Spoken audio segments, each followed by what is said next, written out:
Welcome to another interview with Vocero Hispano. Sara Melton was a former teacher and principal in the Grand Rapids Public Schools, but she has been involved in the educational system and JRPS since 1999. Today, we are super lucky to have her here. We're going to be speaking about her goals within the Board of Education as she became member this November, and just get to know her a little bit. So thank you so much for being here. We appreciate your time. We know it's been busy. Yeah, thank you for having me. Yeah, so I just wanted to touch base and kind of start with how your past has been with the educational system. We know you've been super involved with JRPS, so how was your experience with that? It's been great. Because of GRPS, because of the families I worked with and the kids and the training that I received through the district, I've become a really well-equipped educator, and I think that's true of my colleagues as well. GRPS does a great job in just lifting up and empowering the skill set of their educators. What would you say motivated you to be part of the board? Well, I never thought in the end I would be a part of the board. I just knew I would be part of Grand Rapids public school system specifically. So we, as a family, have always chosen to live in the area, send our students, our two youngest boys to the area schools. So I just knew I would be involved, and it kind of has evolved over time from being a teacher to lots of different ways of supporting and being engaged with my community and with the school district. Yeah, and like I mentioned, you've been involved for many years. So have you seen any issues or common topics that families or students bring up all the time? Yeah, sure. I mean, I think whenever you're involved in a large entity, a large group organization, whatever that organization is, there's always a question of how do we best listen to our community members. So that's been a topic since I began, is, you know, how do we really make sure that our families and our school teachers and everyone's voices are being heard, our bus drivers, our custodians, everyone, how do we lift those voices so that they have a place at the deciding table? So that's been an issue throughout time, I'm sure, but in Grand Rapids specifically. Okay, and I think it's amazing that you know Spanish, so it kind of helps to connect and communicate with other communities, so I think that's a plus. It's a gift to me. So really, when I first kind of decided to be a teacher and got involved in the educational world, I knew that my experiences with the Latinx community were going to be an influence on what I did as a teacher. So I pursued Spanish, not perfectly, I'm still working on it, but it's because it's a gift to me to be able to communicate directly with families that I work closely with. Yeah, and like I mentioned, you were elected in November. We were given the opportunity to choose 5, and you were one of them. So congratulations on that. Thank you. So I know that we're almost done with the first month of this new year. It's the first month that you've been serving. So I just wanted to know, how have things been so far? I know there's some meetings that you have been attending. So how has that been as well?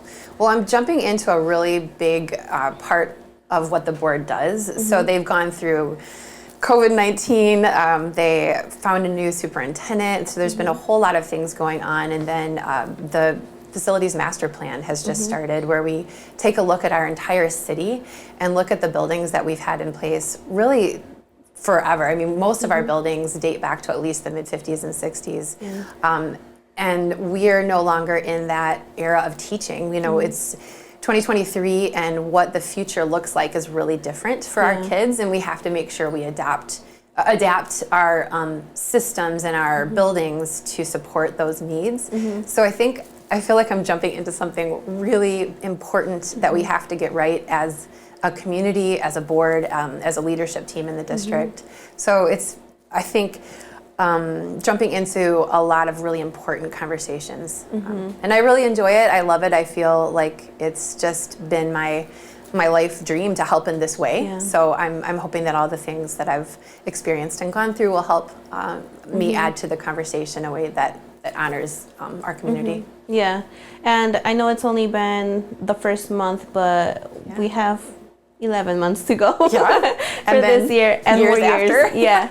So if it's possible, what would be something that you could change, or something that you're focusing on to change this year? Yeah.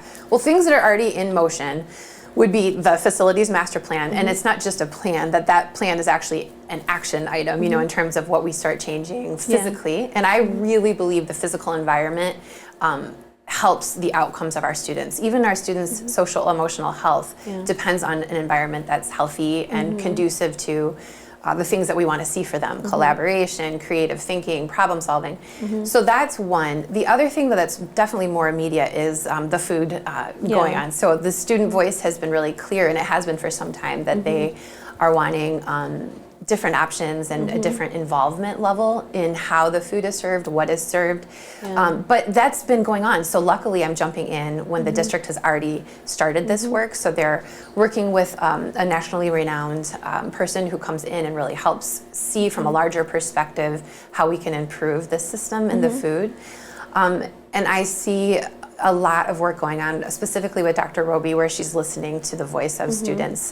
There's a council that meets of student voices, and I know there's a group gathering more organically at the Urban Core Collective around food.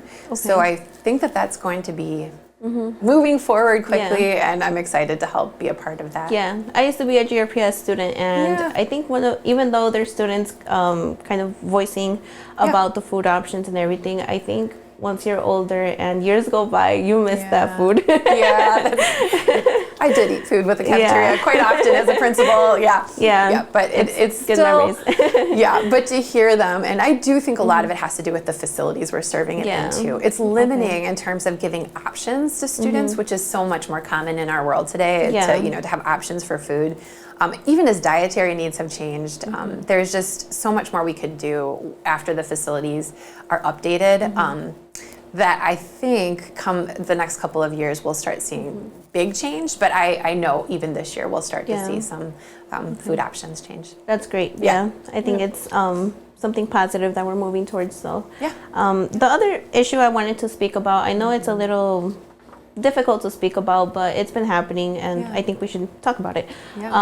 Not that long ago, we've had a student at Burton Middle that was caught with a loaded gun.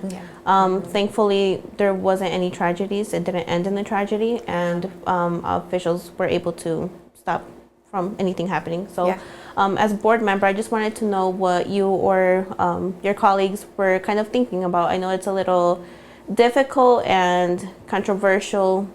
A lot of people have different opinions, but what would you kind of focus on with that situation? Well, I know there are a lot of different opinions about how to respond, but all of us agree that we want our kids to be safe. I mean, even the student who was so upset that he brought the gun, and I know this is happening in a lot of places. I'm working in a couple different districts around Michigan where they're dealing with similar situations. And what is just so universal is our desire to protect and support our kids. So figuring out how to do that is not as complicated as sometimes when we get involved in the polarization, it can feel complicated, but the reality is, to start with, we need environments and systems that support students' social emotional learning. And when we really tend to that, which the district has been doing now for a while, we've increased the number of support staff in that area. We have a new position that's just kind of now in the process of being hired, where that there's a leader who will support the social emotional health going on across the district. So putting a lot of effort into that, even again updating our spaces so that there's not as much opportunity for things like bullying and those microaggressions to happen. If we are creating a community that is healthier as a whole, that has to be our focus.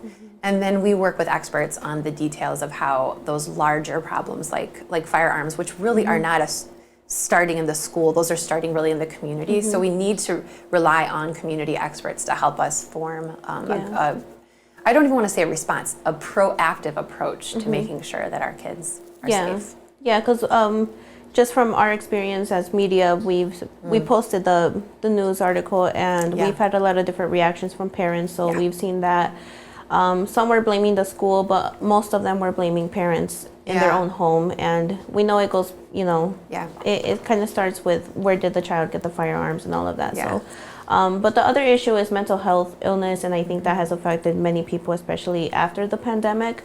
So as board member, how could you kind of focus on the mental health? To me, that's more of what the issue is than the gun. Of course, the gun is a huge deal. How can we now, knowing what we know and knowing what we know over and over again from incidents, what can we do? That is where that really plays a role, is how can we make sure that our kids are getting the support they need.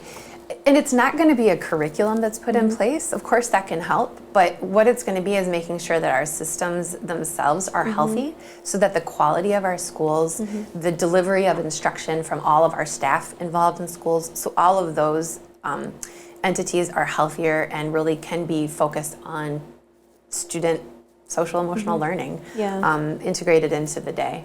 So yeah, that's what our focus can be on, is making sure that those systems are healthy.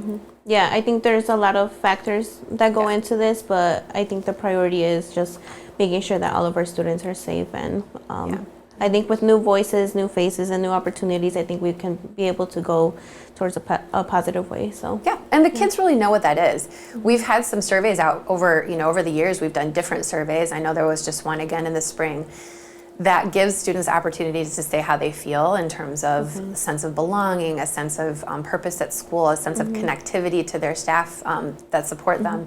So I think when we turn to our students, we can learn a lot from them about how to improve, so that when we offer surveys, they're not just sitting, in someone's desk drawer, metaphorically, but instead they're really informing what we do, and that students can feel like their voice is valued. And I think that's important as well. I wanted to touch base also on the meetings that you guys have. Why do you think it's important for the community to attend these meetings? Well, I think more than attending the meetings, I feel as though I want to communicate out that it's really important to be involved in your local school. Whether you're a parent or a community member next to a school, whether you're, maybe a business owner next to the school, that is where the actual work happens. What needs to happen in this body, this school, this community to best support learning, and to best support the success of our students in their future. That is where a lot of the work happens. And it's not a matter of just like coming in and saying, I'll tutor with a student. Those are all great things. But how do you get involved in that level? We have something called PTCC, so the parent-teacher connections that happen throughout the district. And those committees meet regularly. And that is where we really hope to hear voice. So the way that the system is set up is that's where you speak and talk about what's needed locally. Once that local voice is heard and kind of unified, that can then be helpful to the board and how we move forward, because we can hear the different entities and what they need. So going to a board meeting is great, and there's a lot of accountability that should happen that way. But what I'm hoping is that we put things in place that help, and we have put things in place as a district that are meant to help have voice heard all the way through the system. Coming to the meetings are important. Also, that is sort of the end result, and that's where the business part happens. It gets informed by those other processes. Okay, that's interesting to know. I asked the question because there's a lot of people that probably are like, oh, I don't have children, or I don't have students that go to JRPS. I live by a school, but I don't see the purpose of attending. So there is an importance. There is, it used to be PTA was the common name, Parent Teacher Association, and we changed that to be the parent teacher community. So it really is about community voice, and students, of course, are included in that. So okay, that's great, and it's interesting, and I think it was needed, and more involvement from the community is important. It's important. I really do think that Dr. Roby's doing a great job listening, and the pandemic made it really difficult to put things in place that were already on her agenda and that the board was trying to support. And we're kind of just this year coming out of that space of not being able to gather as frequently and easily. So that's why we're having things like town halls going on, with the facilities, and we will continue to do those activities. Do you, by any chance, in mind, do you know of the next event that's happening involving JRPS? Well, they just completed the normal town halls, and so that's sort of coming to a completion. And since there's a new board and everything, it's kind of like we're recalibrating. Committee names are changing over. So I don't know the next scheduled in terms of community events, but I do know each school has the PTCCs happening. So that would be on their calendars online. Well, I appreciate your time. I know you're pretty busy. That's okay. But we appreciate having you here. Is there anything else that you would like for the community to know? Well, I feel as though it's time for us as a community to really take some pride in our schools and in our communities and our staff. And the best way to do that is by getting involved. I know that whenever I've gone into buildings, it just completely changes your mind. it informs you better. So I was able to take a tour of several schools in Grand Rapids my first day as being a board member, and it's just so impressive. I remember, walking through Union and all of their different, Union High School, and all of their different clubs and teams and things were able to speak about what they do and their excitement around the activities that they have. Yeah.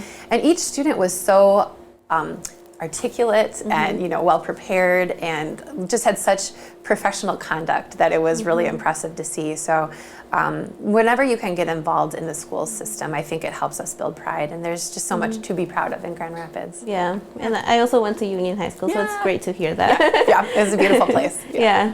Well, thank you so much. We Sure. appreciate your time. We can put on screen the ways that you can connect with Sara. Great. As we mentioned, she is a board member, so if there's any issues or concerns that you guys have in mind, you can feel free to contact her as well. There are other board members, but we're lucky to have Sara here. So yes, you can contact her at, I believe her email is sarah@saramelton.com. Yes. And on Facebook, which is Sara for GRPS School Board. Yep. And her website, which is www.saramelton.com. Easy to remember. Yeah, try to do that. Yep. Yes. And for more upcoming events that involve GRPS, you can visit grps.org as well. Thank you so much for listening to this interview. For more interviews in English and Spanish, you can visit our YouTube page at El Vocero Hispano TV, our website, elvocerous.com, or elvocero.net is the same thing, and our Facebook page, which is El Vocero Hispano. Thank you.